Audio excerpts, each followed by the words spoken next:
नमस्कार. कुणाल कामरा सध्या भरपूर चर्चेत असलेलं असं नाव. कुणाल कामराने एकनाथ शिंदे, उपमुख्यमंत्री एकनाथ शिंदे यांच्यावर अप्रत्यक्षपणे कविता केली होती आणि त्यानंतर भरपूर वाद पेटला. आता कुणाल कामरावर गुन्हा देखील दाखल झालेला आहे, परंतु त्या कवितेनंतर भरपूर वातावरण पेटलं होतं. आता सर्वप्रथम आपण जर त्या व्हिडिओबद्दल बघितलं, त्या व्हिडिओविषयी जर माहिती घेतली तर मिळालेल्या माहितीनुसार किंवा सध्या जे बघतोय आपण, तर या व्हिडिओला तब्बल 1,18,00,000 एवढे व्ह्यूज आलेले आहे. त्याने त्याच्या यूट्यूब चॅनलवर हा व्हिडिओ टाकला होता आणि 1,18,00,000 एवढे व्ह्यूज आलेले आहेत. त्याचे कुणाल कामराचे सबस्क्रायबर सुद्धा भरपूर प्रमाणात वाढलेले आहेत. म्हणजे जेव्हा त्याने व्हिडिओ टाकला तेव्हापासून भरपूर सबस्क्रायबर त्याच्या चॅनलवर वाढले आहेत.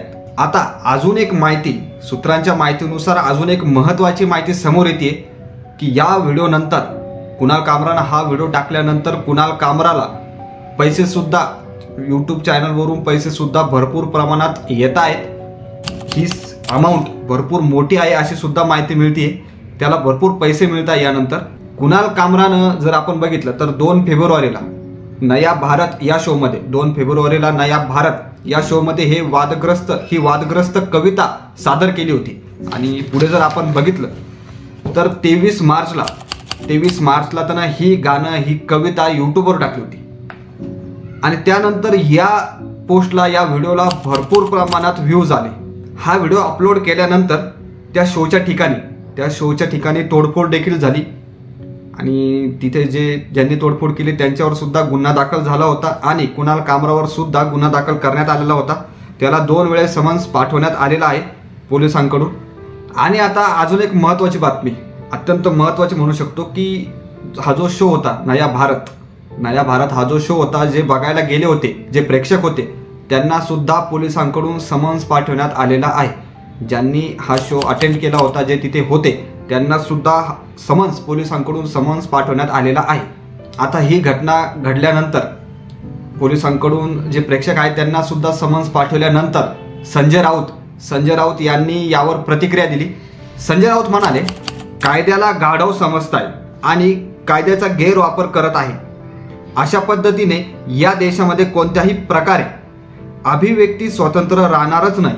तुम्ही प्रेक्षकांना गुन्हेगार ठरवताय. कोणता कायदा आहे या महाराष्ट्रामध्ये? हे आणीबाणीपेक्षाही भयंकर आहे. हे जे घटना घडली आहे, ही जी गोष्ट होतीये, ही आणीबाणीपेक्षाही भयंकर आहे, असं वक्तव्य संजय राऊत यांनी याबद्दल केलं.